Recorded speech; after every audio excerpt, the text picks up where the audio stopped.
स्वागत है आपका आज की क्लास में। पिछली क्लास में हम लोगों ने देखा था आदिवासी विद्रोह के बारे में। इसमें हम लोगों ने अलग-अलग विद्रोह को कवर किया। उसी कड़ी को आगे बढ़ाते हुए आज हम लोग इन 3 मुख्य आंदोलनों के बारे में या विद्रोहों के बारे में देखेंगे। और मोस्ट प्रोबेबली इन दोनों में से कोई ना कोई एक आ जाए। और कई बार ऐसा होता है कि जैसे जो पेपर सेटर होते हैं, जैसे मान लीजिए जो यूपीएससी की पढ़ाई करते हैं या फिर और भी पीसीएस जैसे यूपी पीसीएस हो गया, इसमें क्या होता है कि नॉर्थ के साथ साथ साउथ के भी कुछ क्वेश्चंस को रख कर और बैलेंस बनाया जाता है कि पूरे भारत के बारे में जानकारी हो।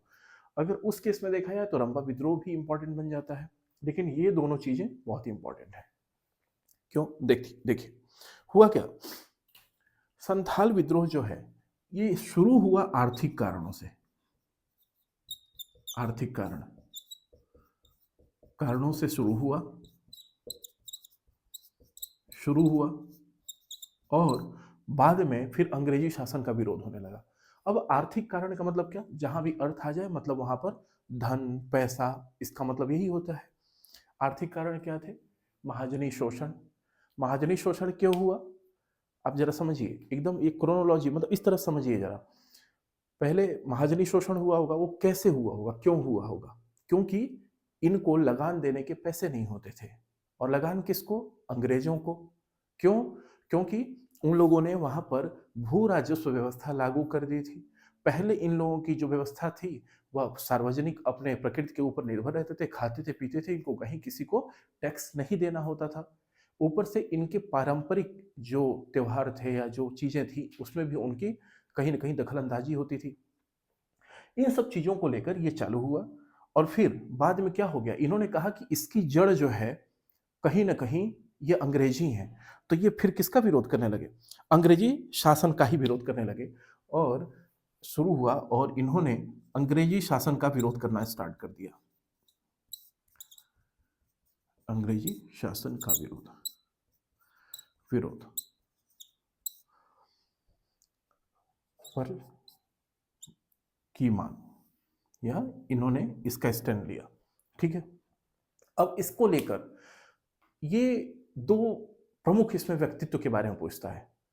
संथाल विद्रोह जब भी पूछता है तो कहता है इसके प्रणेता कौन थे।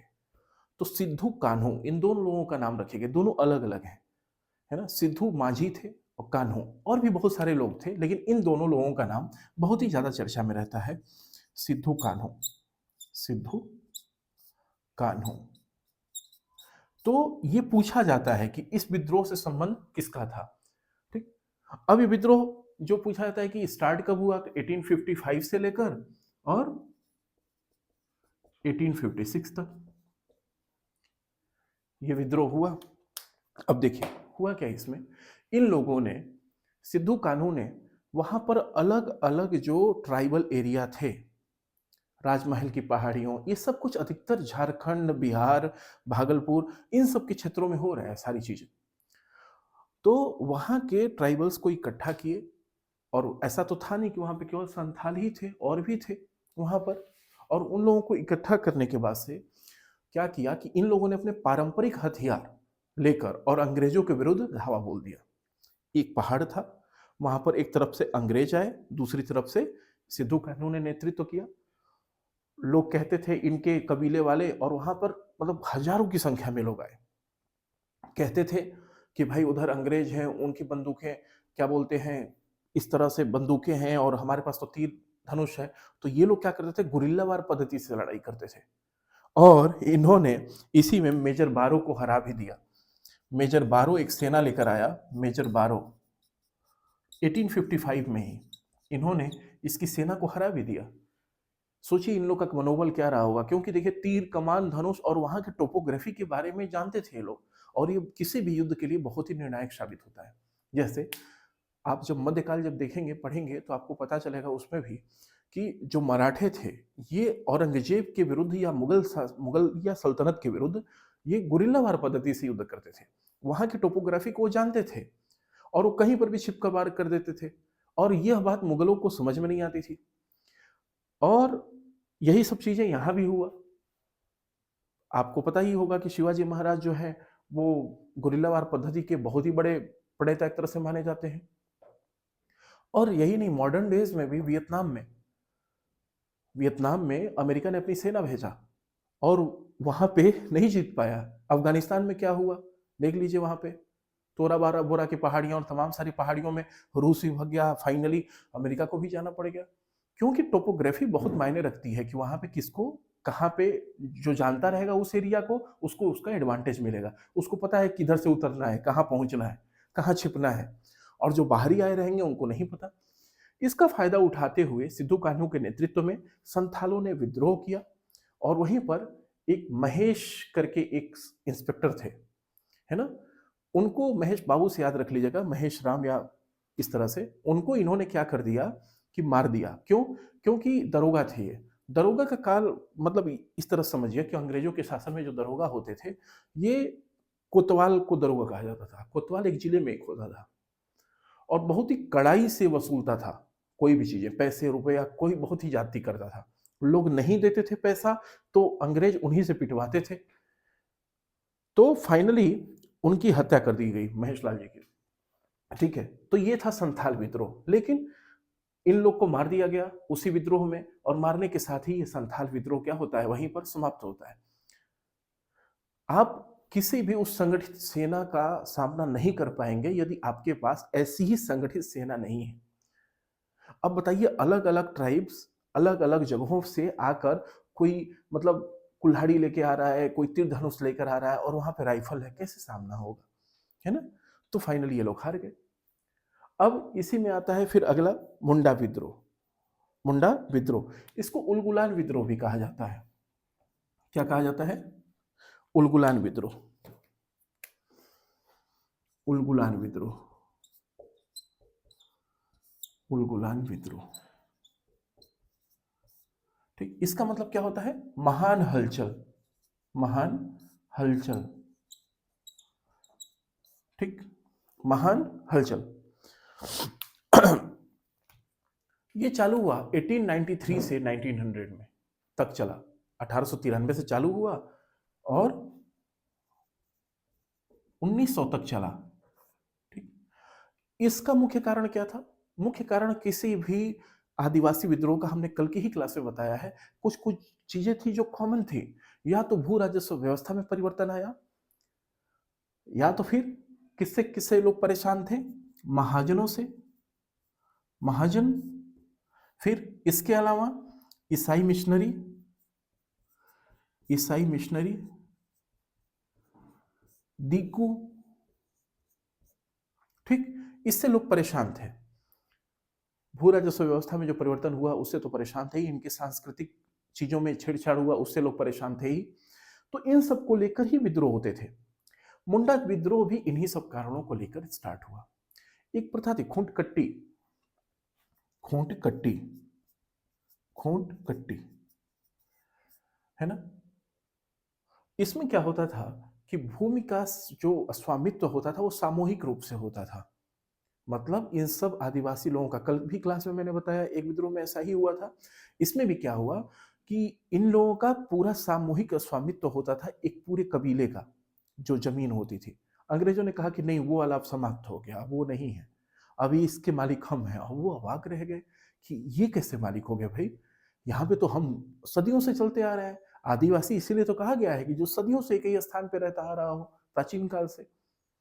तो हुआ क्या, अब इन लोगों ने, चूंकि ये इनसे ले लिया गया और किसके हाथ में चला गया, वहां पे वहां के जो जमींदार थे उनके। तो इन लोगों ने मुख्य तरीके से क्या किया, इन लोगों का विद्रोह किया। महाजनों का क्यों किया? क्योंकि कर्ज के चंगुल में फंस गए थे, इनको ज्यादा टैक्स देना पड़ता था। ईसाई मिशनरियों का क्यों कर दिया? क्योंकि वो लोग इनके धार्मिक जो भावना थी उनके साथ भी छेड़छाड़, ये ठीक नहीं है, ऐसा नहीं, ऐसा करो, ऐसा नहीं, ऐसा करो, है ना। कुछ जगहों पे बलि प्रथा थी, उनको भी ये लोग रोक लगाते थे, ईसाई मिशनरी वाले। दीकू मतलब जो भी बाहरी आए। इसी में बाहरी में ठेकेदार भी थे। ठेकेदार, कैसे ठेकेदार भाई? अब देखिए, ये सब सारी चीजें हो रही है छोटा नागपुर पठार पे। कहां पे? छोटा नागपुर पठार, पठार। ये सब सारी चीजें कहां हो रही है? छोटा नागपुर पठार, मतलब वही रांची, हजारीबाग, ये सब क्षेत्र पे। और वो मिनरल से बहुत ही ज़्यादा रिच है। वो पूरा जो क्षेत्र है मिनरल्स बहुत ज़्यादा रिच है वहाँ पे। वो लोग उन माइंस का क्या करते, ठेके पे दे देते थे। अब मान लीजिए कहीं कुछ पहाड़ हो जहाँ पर वो ऑलरेडी रहते हों और उनको हटाया गया कि नहीं नहीं ये हटो, ये जगह खाली करो, यहाँ से हम लोग खनन करेंगे। तो सोचिए किसी का तो पूरा घर ही उजड़ जा रहा है ना, तो वो लोग तो इसके विद्रोह में खड़े ही होंगे।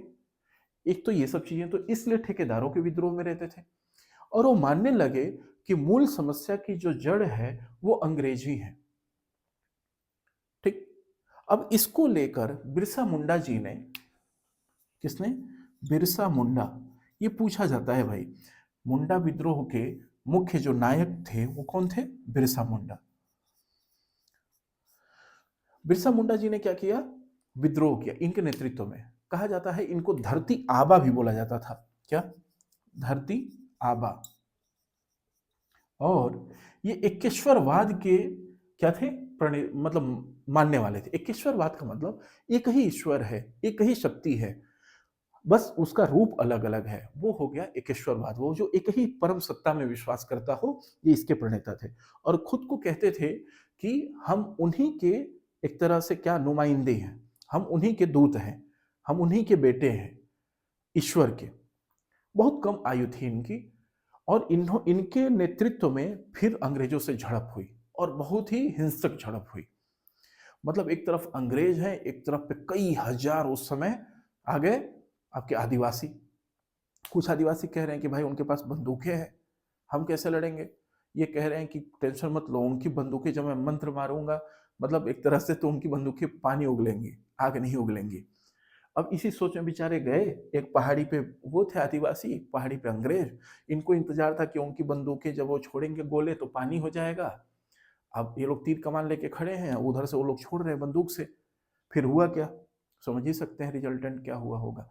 तो फिर बस ये लोग हार गए बेचारे। अब हार गए, इनको कैदी बना दिया गया बिरसा मुंडा जी को। और जून 1900 में,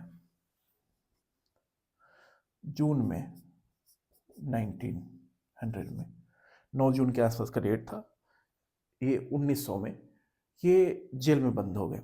ये मतलब इस टाइप के थे ना कि किसी की तबीयत वगैरह भी खराब हो गई तो ये झाड़ फूक करके ठीक कर देते थे। ये मानना, इनको माना जाता था कि भाई ईश्वरीय अवतार एक तरह से है, मतलब देन है ईश्वर की, उनकी एक छाया है ना। और ये जब गए जेल में तो इनको हैजा हो गया वहीं पे, अब वहीं चल बसे बेचारे। तो एक तरह से इनके जो समाप्त हुए, तो इसके बाद से मुंडा विद्रोह मतलब समाप्त ही हो गया। लेकिन कुछ चीजें परिवर्तित हुई। जैसे पहले क्या होता था कि अंग्रेज काश्तकारी कानून में थोड़ा सा परिवर्तन किए। काश्तकारी कानून में का मतलब इस तरह से होता था कि जैसे मान लीजिए कि अब कहीं से सड़क बनवानी है, वो लोग आदिवासियों को इकट्ठा कर लेते बनाओ, और पैसे भी नहीं देते थे, बंधुआ मजदूरी टाइप की।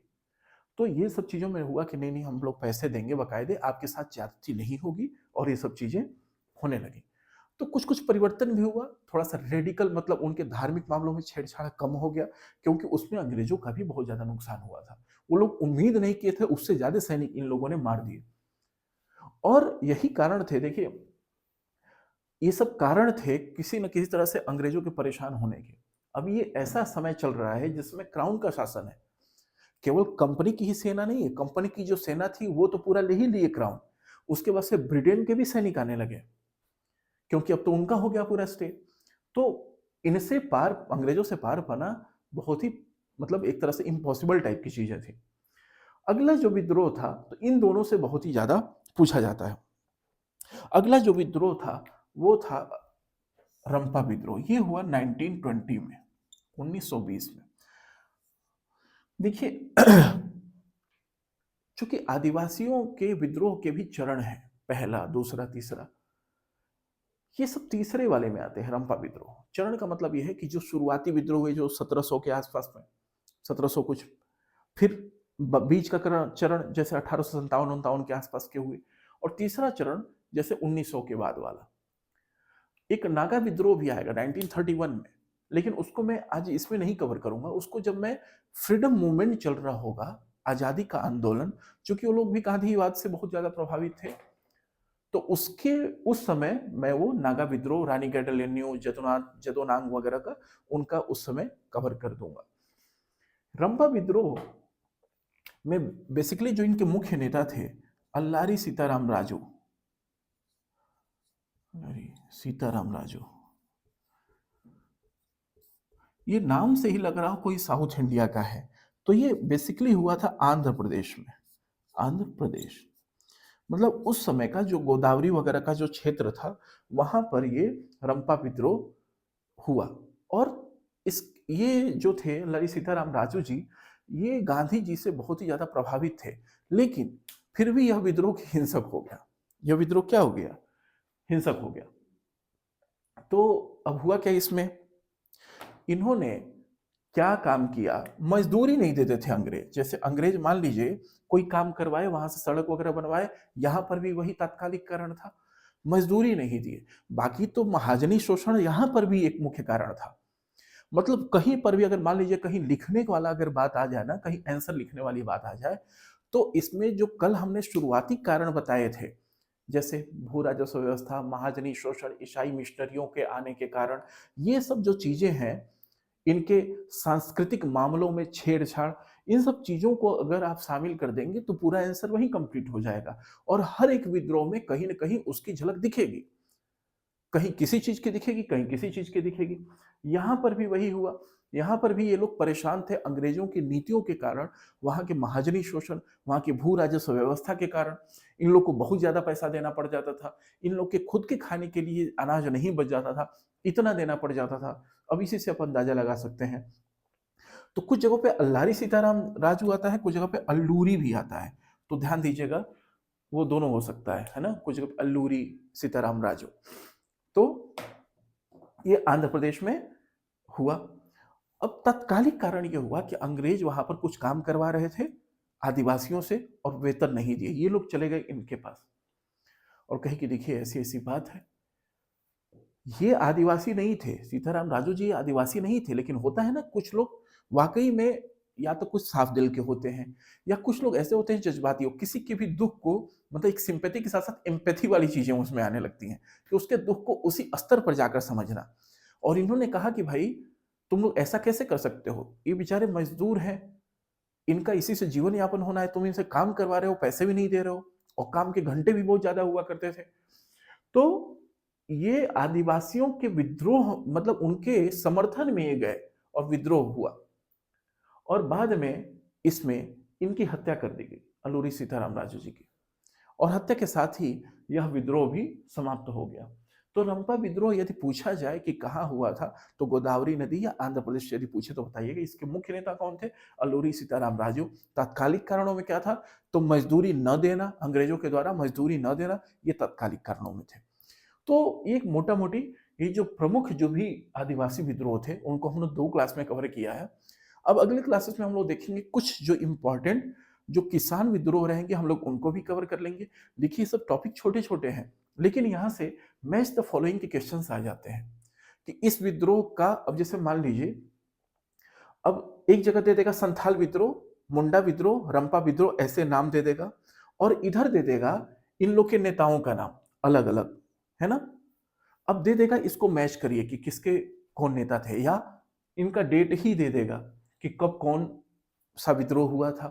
तो ये याद रखिएगा, ये यहाँ पर लोग थोड़ा सा ध्यान कम देते हैं, और यहाँ से क्वेश्चन हर बार पूछा जाता है, हर बार पूछा जाता है। आर ओ यूपीपीसीएस यूपीएससी कहीं ना कहीं पूछा ही जाता है ये। तो इस तरह से इसको देखिएगा, ध्यान में रखिएगा। अब हम लोग अगली क्लासेस से हम लोग फिर किसान विद्रोह के बारे में पढ़ेंगे, ठीक है, कि कौन कौन से किसान जो आंदोलन हुए, मुख्य किसान आंदोलन क्या थे पहले 1900 के पहले वाले, उनको हम लोग देखेंगे। ठीक है, तो आज के लिए इतना ही। Thank you so much.